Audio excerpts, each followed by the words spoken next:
Hello, everybody at Vacation Bible School. This is Joel Stanley, the DCE at First Presbyterian Church, and I am happy to be with you today. I'm happy that we are having this time together through the wonders of technology, and I'm excited to see what this VBS has in store for us. Now, our theme for this year's VBS is creation and creativity. And I'm wondering, if we think about all the different ways that we create things. You might paint a painting, or you might draw a drawing, or sculpt something out of Play-Doh or wood, or, acting is an act of creation. You're creating a character, you're creating a scene. Singing or other music things are a way that we create. And I was thinking of all these different ways that we create, and one of the ways that we create is with words. We can use words to create stories. Words create poems. They create jokes. They create memories. Words are a powerful way that we create things, and we can share our creation with others through these words.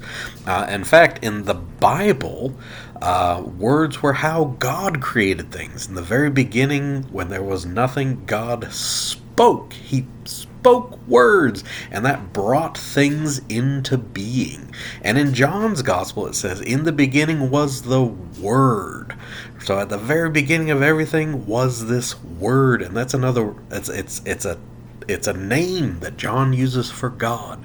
So it's talking about how words can be used to create, and God's words can be used to create physical, real things.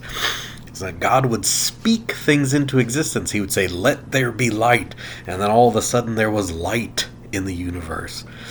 I know it's an interesting thing to think about. And to me, that tells us that words are important. If we think about the words that we use, they can be used to hurt or to heal. They can be used to build somebody up or to tear somebody down. They can be used to create things, or they can be used to destroy things. The words that we use are important. And when we harness the power of words, we can create some really fantastic things. Now, just as an example, like if I were to put this string of words together, and I tell you that John Brown's feet are so big he has to put his pants on over his head, that has created an image in your mind that is probably kind of funny. I mean, I thought it was funny. Right? So we can create things using words. And today we are going to do an activity where we do just that. It's going to show us how words are important, and it's going to show us how words can be used to create things. And the activity that we are going to do is we're going to do what I've called a Godlib. Now, I don't know if you've ever done Mad Libs, but these are essentially the same thing as Mad Libs, and they are hilarious, and it's a fun thing to do. So, I've done the first one. There's 4 in this little booklet. All right, in your packets that you got for VBS, you should have this. So I guess go ahead and pause this video and you can go find that and get it. And I will show you how to do this. If you know already, go ahead and get started. You don't need to watch this. But if you need instructions, I'm going to show you how to do this. And I've done the first one, just with my family here so that I can have an example and we can see how to do this. Okay? So, Godlibs. And if you open up, all right, open it up, and on the very first page there is a review, because to do Mad Libs you have to know your parts of speech. And Vacation Bible School is still sort of school, but we might have got our summer brains on and maybe we don't exactly remember what an adjective is. So I put a cheat sheet here so that you can look things up, and so you can put the right words where they're supposed to go, right? So it says that adjectives are words that describe things. Fuzzy is an adjective, right? Hairy is an adjective. Stinky is an adjective. Big, great, ginormous, those are all adjectives. If you are describing something in a way, that's an adjective. And noun. A noun is a person or a place or a thing. Nouns are things you can touch and hold. They're things that you can see. There are places you can go. There are people you can talk to. That's what nouns are. Plural noun is the same as a noun. It just means that there's two of them, right? So a singular noun would be book, but if there's two, we don't say book, we say books, right? Or a singular noun might be ear, but if there's two of them, we don't say ear, we say ears to show that that's a plural noun. Or a verb is an action word. It's something you can do. Run is a verb. Skip is a verb. Sleep is a verb. Eat is a verb. Fly is a verb, right? Actions, things that people do. And then past tense verbs are actions that have happened in the past, right? Instead of sleep, it's slept. Or instead of fly, it's flew, right? It just means that it happens in the past, all right? So if you need to look those up, it should give you a little bit of instruction, or, if you want, you can probably get a parent or somebody older to help you with this. The more people who are doing it, the funner it is going to be. I guarantee it. All right, so what you're going to do is on this, not the first page, but the second page, there will be a list. And if you look on this list, it says 1, noun, 2, adjective, 3, noun. And this is where you get to create. Right? This is where, if it asks for a noun, you can choose any noun that you want, right? You can choose hamburger, that's a noun. You can choose salt, that's a noun. You can choose feet, that's a noun. All right, so any noun that you want. And when it asks for an adjective, you can choose any adjective that you want, right? You can choose, what's a good one? Stinky. I like to use that one. It makes things fun, but you can choose whatever. It just as long as you're describing something. Green is an adjective. Slow is an adjective, right? You can choose any of those adjectives. And so as you've seen, what I've done is whatever it's asking for, I've picked a word, right? So it asked for a noun, shoe. That was the first word I came up with.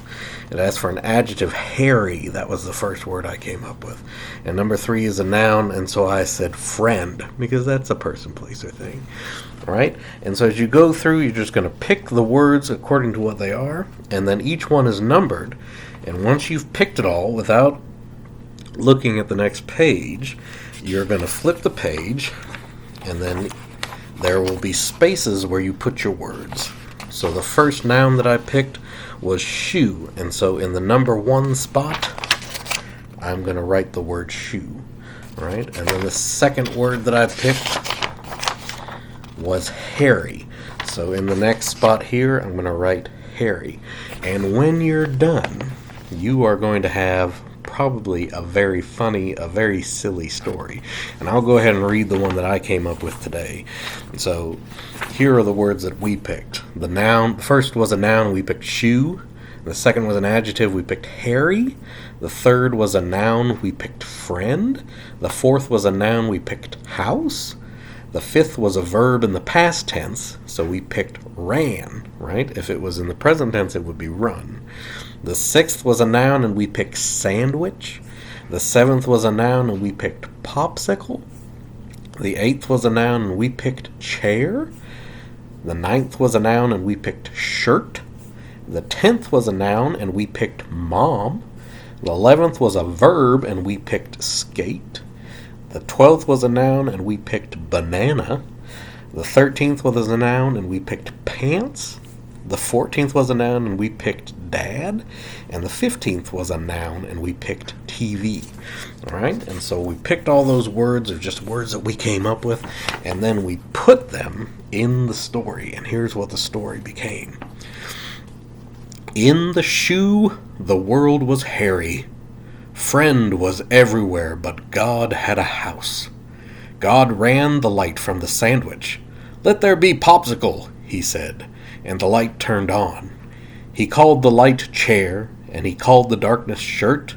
This was the end of the very first mom. Then God said, I will skate the waters. He separated the waters in the banana above from the waters in the pants below. He called the space between them Dad. This was the end of the second TV. And as you can see, we have made something very silly indeed, just by changing a few words, right? And then, so you'll get a silly thing that you read, and then next door, you'll find the scripture as not the scripture, but the story as it's supposed to be. So you can compare and contrast what you've created versus what was supposed to be.